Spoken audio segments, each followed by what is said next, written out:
Today is, first I want to say happy Resurrection Day to everyone who's listening. I am Minister Vonda Dennis. I am here today with my dad, Jesse Dennis Sr., who is Mother Estella Boyd's second child and last living child, along with my sister, Natasha Dennis. This is Vonda Dennis Ministries, and today we'll be doing a special segment on her last living child, and we're going to speak about some of the things that happened in some of her life so that we can document it for Mother Estella Boyd out of Detroit, Michigan. Hello, everyone. Hello.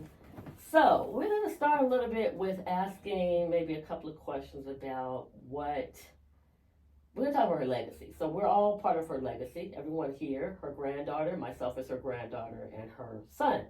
And so what we want to talk about is she is Mother Estella Boyd. However, originally she was Estella Bailey, which was her maiden name. And then she married, just so you understand the chronological order of things, she married a man by the name of Jimmy Dennis, which is where my name or last name comes from, along with my dad here. Secondarily, after that relationship ended, she went on to be with a young man by the name of Frank, who I believe she did not marry. And then, subsequently, her last and final marriage was to my grandfather, Elder Boyd. So that is the chronological order of her relationships in terms of the men in her life and how we got the different names that we have. So her first husband, Mother Estella Boyd's first husband, before she was Mother Boyd, she was just Mrs. Estella Dennis. So we just want to talk about some of the things that happened with Grandma. But first of all, Dad, is there anything you have special to say or anything with regards to your mom? No, she was one who thought things out. Okay. And she proceeded to deal with those issues that she felt she could. Okay. And when she couldn't, she would seek out people who could help her. Okay. She married in 1931 at the tender age of 17, and my grandfather at the time, Jimmy, was 20 years old when she first married. So I know there's some things that people know about her in terms of her legacy of the ministry. But we're going to talk a little bit about before she got there. So what was Grandma, because I fondly known to me and to my siblings, is Grandma Ma. So she was never really Mother Estella Boyd to me. She was always Grandma Ma. And that was what I was told that I had to call her about my mother. So nonetheless, Grandma Ma, to me, I had a different relationship than necessarily the spiritual one later on. I had the Grandma Ma granddaughter relationship in Los Angeles. We are at the famed residence of Wellington Road, where she came and stayed, and this was her safe haven in Los Angeles, California, where she came and stayed with my mother, Marie Dennis, as well as my father, Jesse Dennis.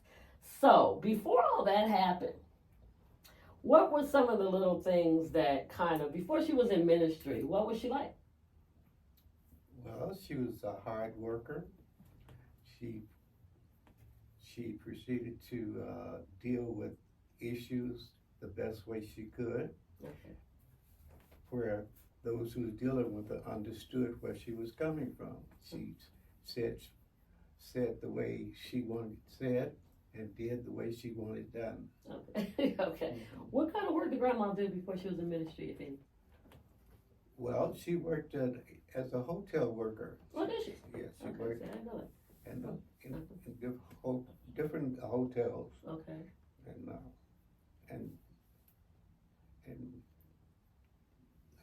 the people who she worked for liked her, so she was always receiving extra things that from the hotels. Okay. And during the holiday period, she received all kind of gifts. Okay. What state were you guys born in? Because I don't know if I really know when Grandma, Mom, and Granddad met. Where were you guys about? Because I know you were in California. So where were you guys born? Well, I was born in Blytheville, Arkansas. Okay. Me and my brother was born in Blytheville. Okay. And my mother, along with my dad, proceeded to move to Chicago. Okay. So as far as your siblings were, as I believe it's the chronological order, I hope I get this right. There was fondly known to me as Uncle Bob, which is Robert Dennis. Right. Then there was you were the second born, Jesse Lee Dennis. And then there was Nettie next? My Aunt Nettie? No, there was a Jimmy Lee. Okay, there was a Jimmy Lee. Okay, so Jimmy Lee was the one who was born and then quickly passed. Right. Does anybody even know what the issue was that he passed from? No, and I never did ask. Okay. But he was a baby at the time, right? Right. Okay, so she originally under Dennis had 4 children. Right. And then the next child was her only daughter with Dennis. Right. Grandpa Dennis, which was Aunt Nettie. Right. Okay. And then after that, she left, and she was with a young man by the name of Frank, who there was no children in that particular union, correct? Or that particular relationship, because I don't believe she married. And then her second relationship was with Grandpa Boyd, Right. which is where she had Aunt Dorothy and Aunt Hattie, whose last name, or is carrying the last name Boyd, correct? Okay, all right, okay. Albert Boyd. Right? Albert Boyd, okay, Boyd. okay. All right, so going back to Grandpa Jimmy, what did that relationship look like? In terms of it was. I was very young, of course, to really understand the infighting that took place, and there was infighting because the mother was a person who said what she wanted to say when she wanted to say it, okay, and deal with the aftermath any way she could. okay, And she didn't leave any stone unturned as far as letting you know where she was coming from. okay. Now let me ask you this, and I know this is going to be a little bit of a touchy part of the subject, but was Grandma ever physical with Granddad, or were they physical with each other? Ever? Yes, they were physical with each other. Okay. This was all before she really got heavily involved in the church. Right. Yeah, she wasn't in the church with Dennis. No. She gave it to the church with Boo, Yeah. is my to understand. Okay. Even though, according to the bio that I'm to understand, she got saved very young, but I don't think she was allowed the Holy Ghost to lead at that point. I believe she got saved at like 12 or 13 years old originally.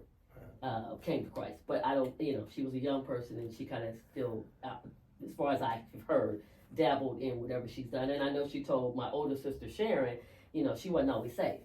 Right. Okay, so I know one of the other things that she did like to do, I believe Grandma liked to dance, didn't she, back in the day? And that wasn't the holy dance back then. That was the other one. No, she would go out to night clubbing. Okay, she was a club. Along with her sister. Okay. Yeah. Is that Aunt Beulah? Yeah. Okay, so Aunt Beulah and Grandma. Were they close in age? Yeah. Okay, all right. So back to Grandpa Jimmy. What were some of their? There was a story that I've heard about a frying pan. Can you tell anything about this frying pan story? Well, it was one that she let you know where she was coming from any way possible. Okay. If it had to be a skillet, a spoon, or whatever, Okay. you got hit. Okay. So her and Grandpa were physical, in my understanding. Right. Okay. All right. So along with that, they eventually, I guess, Grandpa had some interesting business dealings as well. Yes. This is Grandpa Dennis, so let's be clear. And what were some of the things that Grandpa did in terms of business back in the day when they were together? Or maybe some of these things transpired after they were separated. He did it all. He worked the streets. He worked various businesses. He had stores. Okay. He had after-hour places Okay. where a lot of the blues singers and everyone else could come Okay. and participate in and dance and gamble. Okay. They had a gamble place also. Okay. So it was quite an interesting area where he lived in because he had 2 or 3 businesses going at the the same time on this particular street in Chicago. Okay.